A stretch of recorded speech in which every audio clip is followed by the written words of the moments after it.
बिस्मिल्लाहिर्रहमानिर्रहीम, अस्सलाम वालेकुम। Welcome to all students. मैं हूं आपका टीचर मोहम्मद अफजल वकार और आप देख रहे हैं मेरा यूट्यूब चैनल वकार इंस्टीट्यूट। MTH 202 की मिड टर्म के क्विज़ की तैयारी आपको करवाई जा रही है। तो ये उसकी जो है वीडियो जो है मैं आपको बना रहा हूँ। इसके लेक्चर जो हैं वो 4 तक चले जाएँ, 5 तक चले जाएँ। तो ये जो है आपके क्विज़ की प्रैक्टिस के ऊपर जो है नया क्विज़ आता जाएगा, मैं उसको एक्सप्लेन करता जाऊंगा। तो जो है आप इस वीडियोस को देख के कम वक्त में जो है अपनी ज़्यादा से ज़्यादा अच्छी तैयारी कर सकते हैं। चलते हैं अपनी वीडियो को जो है वो स्टार्ट करते हैं। हमारे पास ये एक क्विज़ है। Let A is equal to 1, 2, 3, 4, 5 and B is equal to 4, 9, 16, 17 and 25. Then the relation आपके पास ये है। रिलेशन आपको पता है A से B की तरफ जो है ये रिलेशन है, क्योंकि 2 और 4 बन रहा है। तो जो है अगर आपको रिलेशन का नहीं पता तो आप वो पॉपअप के साइन के ऊपर क्लिक करके मेरी वीडियो देख सकते हैं रिलेशन क्या होता है। अब हमारे पास जो है ये रिलेशन है। रिलेशन जो होता है वो कार्टेशियन प्रोडक्ट जब आप लेते हैं तो उसका सबसेट होता है। मैं आपको इन सिंपल वर्ड्स बता देता हूँ। The inverse of R is, यानी इस रिलेशन का इन्वर्स क्या होता है। तो जो आपकी डोमेन है जैसे 2, 3, 4 एंड 3 यानी 2, 3, 4 ये आपकी रेंज बन जाती है और रेंज जो है वो आपकी डोमेन बन जाती है। यानी दोनों अपनी जगह जो है वो चेंज कर लेते हैं। जैसे 2, 4 और आपका इसमें करेक्ट ऑप्शन मैं आपको पहले ही बता दूं, आपका करेक्ट ऑप्शन बी है। जैसे 2, 4 है तो यहाँ पे 4, 2 है। 3, 9 है तो यहाँ पे 9, 3 है। यहाँ पे 4, 16 है और अब यहाँ पे 16, 4 है।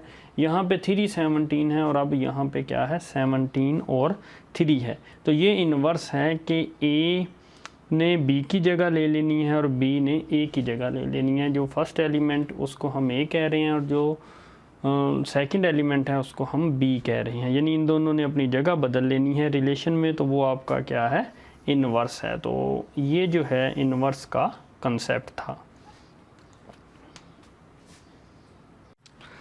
ये हमारे पास एक सेट ए है, आप देख रहे हैं ये जो क्विज़ है इसमें, इस क्विज़ में हमारे पास ये एक ए सेट है एंड रिलेशन है ये एक। तो ये रिलेशन जो है ये रिफ्लेक्सिव है, इररिफ्लेक्सिव है। R is both reflexive and irreflexive या नन। तो अगर आप रिफ्लेक्सिव की बात करें तो रिफ्लेक्सिव में जो है आपका 1, 1 भी होना चाहिए, 2, 2 भी होना चाहिए, 3, 3 भी होना चाहिए और 4, 4 भी होना चाहिए। अगर ये चारों इसमें मौजूद होंगे तो देन रिफ्लेक्सिव होगा। तो क्या चारों मौजूद हैं? एक भी मौजूद नहीं है, तो ये रिफ्लेक्सिव तो नहीं है। ए ऑप्शन भी नहीं हो सकता, सी ऑप्शन भी नहीं हो सकता, पीछे बच गया इररिफ्लेक्सिव। अब इररिफ्लेक्सिव रिलेशन कौन सा होता है वो मैं आपको बताता हूँ। इररिफ्लेक्सिव रिलेशन वो होता है और रिफ्लेक्सिव रिलेशन दोनों में फ़र्क मैं अब आपको बताता चलूँ। रिफ्लेक्सिव वो होता है कि अगर ए सेट है तो उसका रिफ्लेक्स यानी 1, 1, 2, 2, 3, 3, 4, 4 ये चारों मौजूद हों। 4 एलिमेंट्स हैं इनके, चारों ये इसमें मौजूद होंगे रिफ्लेक्स उनके, तो देन वो रिफ्लेक्सिव होगा। ठीक हो गया।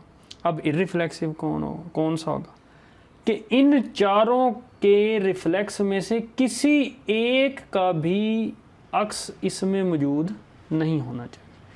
मतलब 4 एलिमेंट हैं 1, 2, 3, 4, इनका अक्स इसमें मौजूद नहीं होना चाहिए। मतलब ना ही 1, 1 मौजूद हो, ना ही 2, 2 मौजूद हो, ना ही 3, 3 मौजूद हो, ना ही 4, 4 मौजूद हो। तो वो नहीं मौजूद, इसलिए ये क्या है आपका इररिफ्लेक्सिव है रिलेशन। तो ये आपका करेक्ट ऑप्शन है। नेक्स्ट क्विज़ में आपको थोड़ी सी एक्सप्लेनेशन कर दूं। लेट ए यही सेट है 1, 2, 3, 4 एंड आर ये है। तो be R relation on A, तो ये आर रिलेशन है ए का। Then which one of the following order pair has made R not an irreflexive relation. वो कहते हैं ये इररिफ्लेक्सिव नहीं है, लेकिन वो कौन सा ऐसा ऑर्डर पेयर है, यानी 4 ऑर्डर पेयर हैं 1, 2, 3 एंड 4 इस रिलेशन में 4 ऑर्डर पेयर हैं। तो इन 4 ऑर्डर पेयर में आपका कौन सा जो ऑर्डर पेयर है वो इररिफ्लेक्सिव रिलेशन नहीं बनने दे रहा? तो ये आपका ऑर्डर पेयर है, ये 3 व 3। तो अगर आप देखें 3 और 3 अगर आप देखें तो ये जो है रिफ्लेक्स है 3 का, तो इसलिए ये इसमें मौजूद है। अगर ये मौजूद ना हो इसमें तो ये क्या बन जाएगा? रिलेशन इररिफ्लेक्सिव बन जाएगा। तो आपका करेक्ट ऑप्शन क्या है? 3 और 3 जो है आपका अगर इस रिलेशन में मौजूद ना हो तो वो आपका क्या बनेगा? इररिफ्लेक्सिव रिलेशन बन जाएगा। नेक्स्ट क्विज है हमारे पास, if a set A has 15 elements then P of A से मुराद होता है power set of A has dash elements, यानी 2 की पावर n होता है फार्मूला, n से मुराद नंबर ऑफ एलिमेंट्स होते हैं, तो वो है आपके पास 15। तो ये है 2 की पावर क्या बनेगी? 15 बनेगी। तो जो है इतने एलिमेंट्स होंगे, पावर सेट अगर बनेगा A का तो 2 की पावर 15।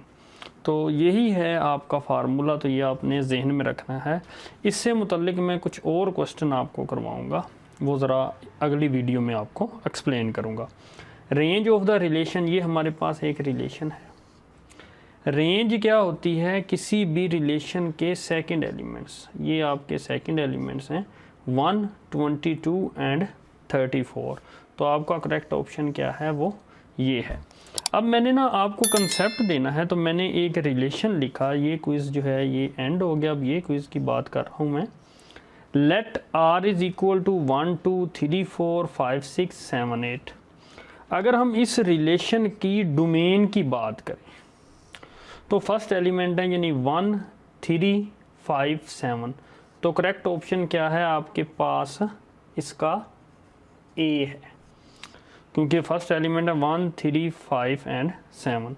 अगर domain of the inverse of the relation is, अगर हम इसके इस R का सबसे पहले इनवर्स लें देन उसका रिलेशन बताना हो तो देन जो है इसकी जो रेंज होगी 2, 4, 6, 8, यानी ये 2, 4, 6, 8 है। तो ये जो बी ऑप्शन है ये अब डोमेन बन जाएगी किसके? इस R के इनवर्स की। उसने ये सवाल अगर आपसे पूछा domain of the inverse of relation is, तो देन आपका कौन सा करेक्ट ऑप्शन होगा? बी। अच्छा, अगर हम बात करते हैं रेंज की, रेंज ऑफ रिलेशन, तो रेंज वही सेकंड एलिमेंट होते हैं 2, 4, 6 एंड 8। तो सिर्फ उसने रेंज पूछा है तो करेक्ट ऑप्शन बी है। अच्छा, अगर वो फिर पूछे रेंज ही पूछ रहा है मगर इनवर्स की, इस R के इनवर्स की, तो जो डोमेन है वो क्या बन जाएगी? रेंज। तो इसकी जो डोमेन क्या है 1, 3, 5, 7, तो ये आपकी क्या बन जाएगी? रेंज। तो इसलिए इसका करेक्ट ऑप्शन क्या होगा इन ऑप्शंस में से? वो A होगा। तो उम्मीद करता हूँ ये वीडियो आपको समझ आ गई होगी। For more video subscribe to my channel and stay tune with Waqar Institute. Thank you.